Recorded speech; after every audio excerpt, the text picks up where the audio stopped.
kasih untuk pelayanan persembahan pujian dari choir kita bersama. Dari hari Jumat melayani sampai malam di kebaktian Liverpool, dan di hari Paskah pagi-pagi buta tadi sudah datang. Ada yang sedang menunggu di bus stop, dan saudara boleh datang di waktu yang sangat early sekali. Mari kita berikan tepuk tangan untuk kemuliaan Tuhan. Selamat ya Sisi. Paduan suara IPC memberitakan Christ alone, hanya Kristus. Nah, ini adalah berita utama yang ada di dalam Injil, di dalam kitab suci kita. Nah, saudara, di hari perayaan Paskah ini tahun ini 2026 akan diangkat tema yaitu beritakanlah kebangkitan Kristus. Mari kita berdoa. Bapa kami di surga, kami datang kepada Tuhan di saat yang mana kami boleh merenungkan uraian firman-Mu ini. Mohon Roh Kudus bantu kami memahami bahkan mengerti serta melakukan kehendak dan firman-Mu. Bersabda berfirmanlah ya Tuhan, hamba dan seluruh umat-Mu boleh diajar oleh firman-Mu ini. Di dalam nama Tuhan Yesus kami berdoa bersama, katakan amin. Di dalam gereja permulaan itu sudah menjadi tradisi dan kebudayaan mereka, bahkan kehidupan gereja. Setiap di hari Minggu itu disebut dengan hari kebangkitan Kristus. Harinya Tuhan, di mana gereja permulaan di hari Paskah itu orang-orang percaya menyatakan He is risen. Yes, He is risen indeed. Artinya saudara, Kristus bangkit. Ya, sungguh Kristus bangkit. Saya akan mengatakan satu kata, kalimat kecil di awal, dan saudara kata, ya Kristus sungguh bangkit. Ya, kita bersama-sama. Kristus bangkit. Ya, kurang kompak sekali lagi. Kristus bangkit. Sekali lagi, Kristus sudah bangkit. Ya, Kristus sudah bangkit. Amin. Nah, saudara, ini biarlah menjadi satu gema di dalam hati kita, setiap kita. Nah, saudara-saudara, di dalam kitab atau Injil Yohanes pasal yang ke-20 ayat 19 hingga ke-23, ketika murid-murid sedang berkumpul di suatu tempat dengan pintu yang terkunci dikarenakan di sana, mereka menyangka bahwa guru yang dikasih mereka sudah mati, dan betul-betul sudah mati. Dan saudara-saudara, ternyata tiba-tiba dikala muncul di depan mereka, di depan para murid itu, dengan menunjukkan bekas paku di tangannya, bekas tombak di lambungnya, menunjukkan bahwa Yesus yang sudah mati itu hidup kembali. Yesus telah bangkit. Inilah yang disaksikan oleh murid-muridnya. Sehingga ayat yang ke-20 itu dikatakan murid-murid itu bersuka cita ketika mereka melihat Tuhan. Saudara-saudara, berita kebangkitan Kristus dari kematian merupakan berita yang sangat penting sekali. Inilah inti daripada pengajaran daripada Injil, pengajaran daripada kitab suci, pengajaran daripada kekristenan. Saudara, saya berpikir kalau dunia hari ini melihat, menyaksikan Kristus itu hanya sebagai tokoh moral, Kristus itu yang bisa menjadi teladan, saya pikir dunia tidak keberatan. Orang dunia ini tidak akan keberatan, saudara-saudara.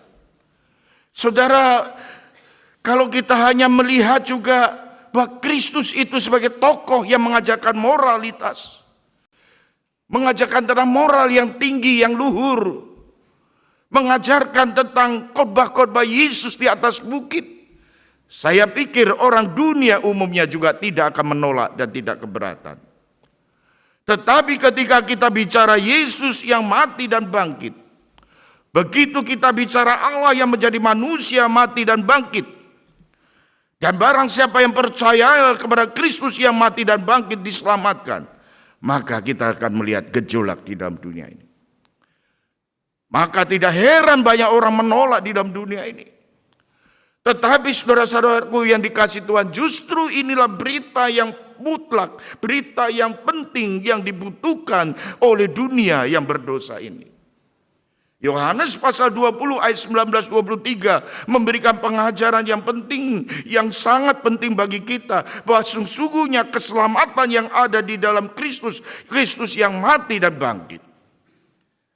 Dan bagi setiap orang-orang yang percaya, setiap murid-murid Tuhan yang mengandalkan kepada Tuhan, yang percaya penuh kepada Kristus yang mati dan bangkit. Dan di bagian ini diajarkan untuk memberitakannya. Marilah kita memikirkan bagaimana cara memberitakan keselamatan berdasarkan Yohanes 20 ayat 19-23 ini. Yang pertama, saudara-saudara, dengan cara hidup dalam damai sejahtera. Melanjutkan khotbah pada Jumat Agung, saudara-saudara, menghidupi kehidupan yang ada di dalam damai sejahtera itu. Seseorang yang memberitakan keselamatan, pertama-tama kita perlu menjalani damai sejahtera Allah itu. Ayat yang ke-19 bagian B ini dicatat di sana. Pada waktu itu murid-murid berkumpul dengan pintu terkunci karena mereka ketakutan, saudara. Dan Yesus berdiri di hadapan mereka, di tengah-tengah mereka, dan berkata, damai sejahtera bagi kamu. Dan ini diulangi lagi di ayat ke-21. Yesus berkata kepada murid-muridnya, damai sejahtera bagi kamu. Saudaraku yang dikasihi Tuhan, apa artinya damai sejahtera yang disampaikan Yesus kepada murid-muridnya itu? Paling sedikit ada satu hal yang penting sekali di teks ini adalah damai sejahtera, yaitu Tuhan membawa pengampunan bagi murid-muridnya. Membawa damai sejahtera artinya memberikan pengampunan kepada murid-muridnya. Yohanes 20 ayat 19-23 ini ditulis sebenarnya beberapa hari sebelum Tuhan Yesus masuk ke Yerusalem. Yesus masuk ke Yerusalem, sebelum itu saudara-saudara, dia pernah berkata kepada murid-muridnya, dia akan masuk ke Yerusalem. Yesus akan mengalami aniaya, Yesus akan ditangkap, bahkan akan dibunuh di sana. Oh saudara-saudara, kita ingat bagaimana respon murid-murid, saudara-saudara. Di antara mereka Petrus mengatakan, sekali-sekali jangan terjadi, Guru.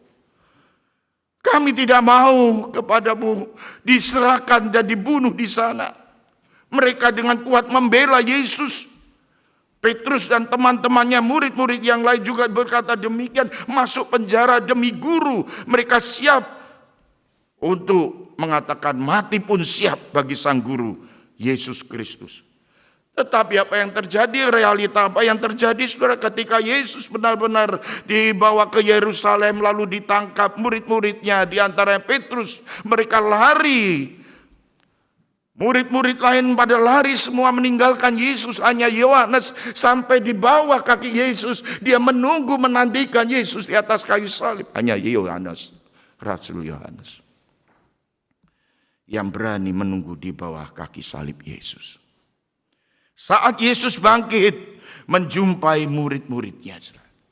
Saudara, saya berpikir, merenungkan pertama-tama kali kalau Yesus pernah menyaksikan perkataan Petrus, menyaksikan murid-muridnya yang berkata, Guru jangan, aku akan membela kamu. Tahu saudara-saudara, ketika terjadi mereka lari semua tersebar meninggalkan Yesus.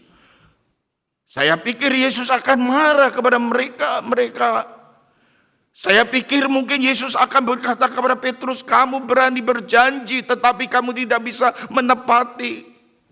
Mungkin juga berkata kepada murid-muridnya, kamu semua keterlaluan meninggalkan aku di dalam saat-saat yang sulit. Saudara-saudara, tetapi apa yang dikatakan Yesus? Damai sejahtera bagi kamu. Yesus membawa pengampunan, membawa damai sejahtera sejati. Saudara, jikalau kita mau memberitakan berita kebangkitan Kristus, di dalam berita kebangkitan Kristus, di dalam pemahaman iman Kristiani, kita itu mengalami damai sejahtera, pengampunan. Dan pengampunan yang dari Tuhan ini, yang membawa kita bisa menjadi saksi. Saksi Kristus yang benar, saudara. Saudara-saudara, damai sejahtera berkenaan dengan pengampunan.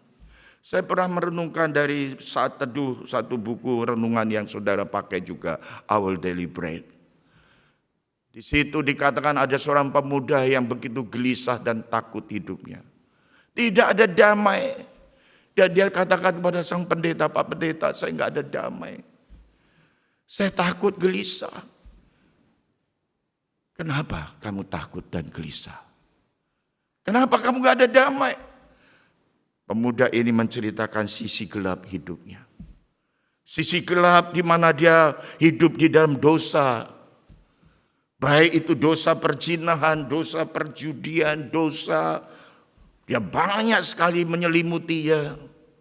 Bahkan dosa yang tidak pernah terlihat oleh sesama. Tidak ada damai pemuda ini. Dia takut. Inilah sisi gelap hidup saya, dia katakan. Sang pendeta itu membawa ke belakang rumah pendeta itu, pastori gereja itu. Gereja itu di belakang ada sebuah danau yang besar dan dalam. Dan sang pendeta mengambil batu yang kecil, memberikan pada sang pemuda ini. Coba kamu lemparkan ke danau yang dalam itu. Batu kecil itu tenggelam. Kemudian sang pendeta mengambil batu yang lebih besar. Dia katakan, bawa batu ini, lemparkan ke dalam danau itu. Dilemparkan. Selesai keduanya dilemparkan, sang pendeta bertanya, coba lihat, apakah batu itu bisa kembali terapung. Saudara-saudara, bagaimana kita melihat ini? Saudara-saudara, sang pemuda ini berkata, mana mungkin batu itu sudah tenggelam dan sudah masuk ke dalam. Saudara-saudara, pendeta ini merespon kegelisahan sang pemuda ini. Dia katakan, inilah yang terjadi kepada setiap orang yang datang kepada Kristus, yang memohon pertobatan, memohon pengampunan. Dosanya dari yang kecil dan yang besar sudah dilemparkan ke dalam tubir lautan itu. Maka kitab Mika pasal 7 ayat 19 dikatakan, dosa kita itu seperti dilemparkan ke tubir laut, ke dasar laut, Tuhan mengampuni secara tuntas. Saudara-saudara, pendeta ini menjelaskan kepada pemuda itu.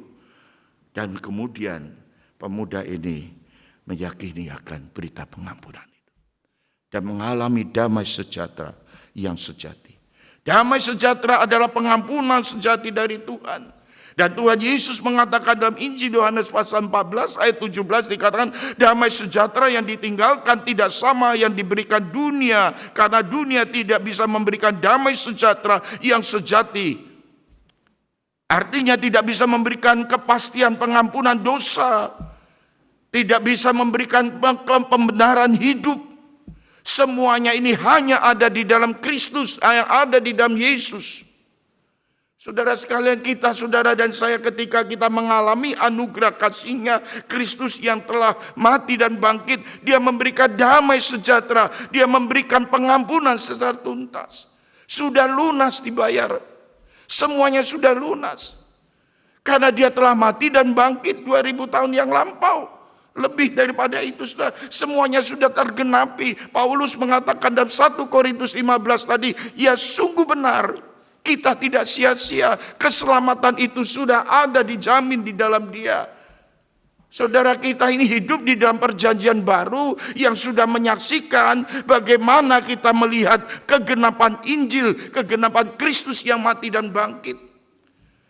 Yesus sudah membayar semua hutang dosa kita. Maut telah dikalahkan, kematian telah dikalahkan. 3 musuh manusia di dalam dunia yang saat ini terjadi, saudara. Ada 3 hal yang menjadi ketakutan manusia. Yang pertama adalah kejahatan.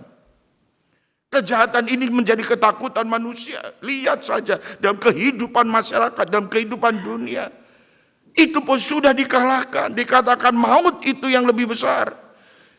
Bukan hanya kejahatan tapi penderitaan, kesengsaraan. Saudara, kita menyaksikan itu pun sudah dikalahkan di dalam Kristus yang mati dan bangkit. Dia melewati kesengsaraan, penderitaan, dan Dia telah menang di atas kayu salib itu. Karena Dia bangkit dan hidup. Dan yang ketiga, yang menjadi ketakutan terbesar, terdahsyat, yang tidak bisa diselesaikan oleh siapapun, yaitu kematian. Kematian.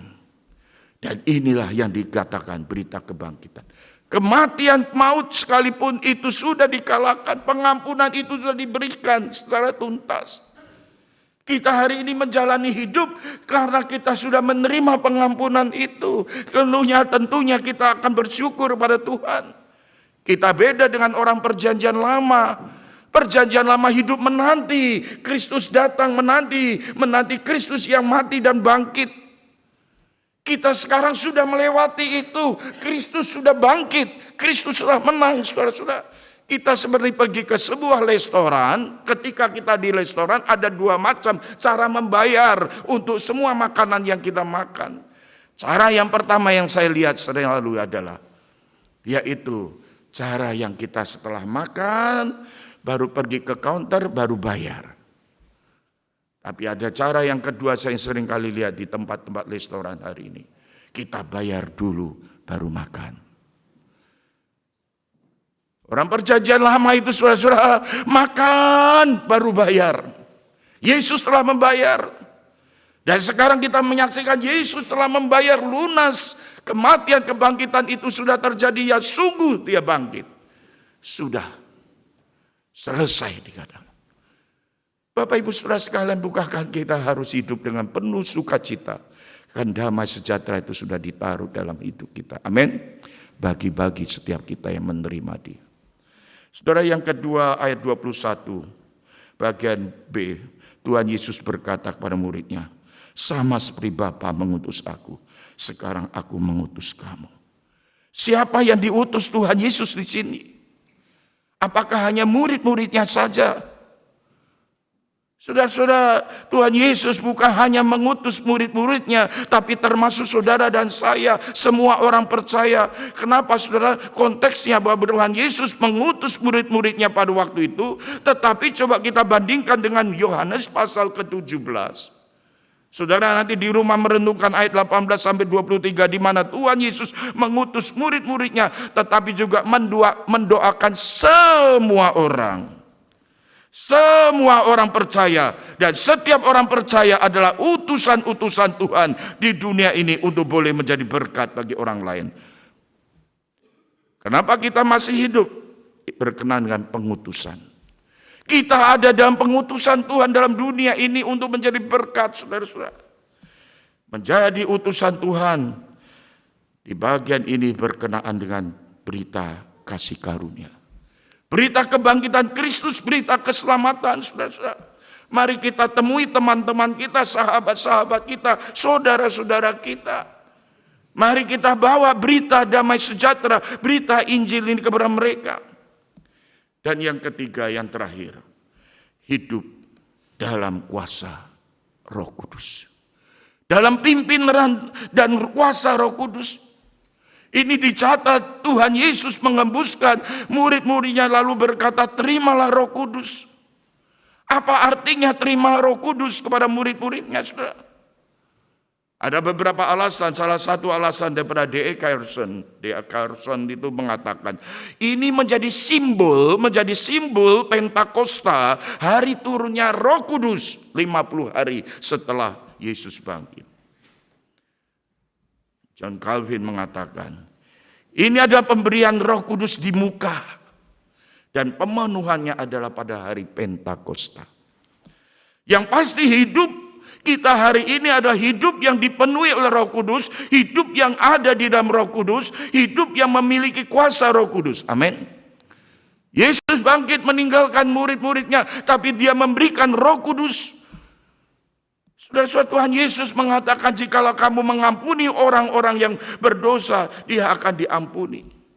Jika kamu menyatakan dosanya tetap ada, dosanya tetap ada. Apa artinya, saudara? Bagi kita yang percaya kepada Kristus, percaya pada Tuhan Yesus, pemberitaan Injil kita diberikan hak untuk menyatakan pada orang yang menerima, diberi hak untuk mengatakan selamat. Dosamu telah diampuni. Tetapi bagi mereka yang menolak, kita boleh melihat, menyaksikan, menyatakan dosa orang tersebut tetap ada. Tidak diampuni. Akan mendapatkan hukuman kekal. Inilah kuasa Roh Kudus yang memberikan keberanian seseorang. Roh Kudus yang ada di hati kita dalam hidup kita. Saudara, ini yang terjadi bukan kepada murid-muridnya. Petrus yang pernah menyangkal Yesus 3 kali. Bahkan murid-murid yang pada waktu takut terhadap orang-orang Yahudi dikatakan di sana. Mereka terkungkung dalam satu rumah. Terkunci pintu rapat-rapat. Tapi Roh Kudus ada di tengah mereka, menaungi mereka. Hidup dalam kuasa Roh Kudus. Mereka melihat dan kita menyaksikan Petrus dengan berani membawa berita Injil itu. Walaupun tantangan hukuman mati, dia tetap berani memberitakan Injil. Demikian juga rasul-rasul yang lain. Kita melihat inilah sejarah dari kehidupan orang-orang Kristen pada abad mula-mula. Hidup dalam kuasa Roh Kudus bisa terlihat di dalam kehidupan orang percaya. Membuat kita lebih taat. Hidup dalam Roh Kudus membawa kita hidup dalam kesucian, kehidupan dalam ketaatan, kehidupan yang tangguh, yang kuat, yang taat menghadapi segala situasi apapun, termasuk penderitaan yang kita sedang hadapi. Mari kita yakini kuasa Roh Kudus yang ada dalam hidup kita. Amin. Biarlah 3 hal ini menjadi berita Paskah bagi kita semuanya. Khotbah saya singkat, cukup di sini.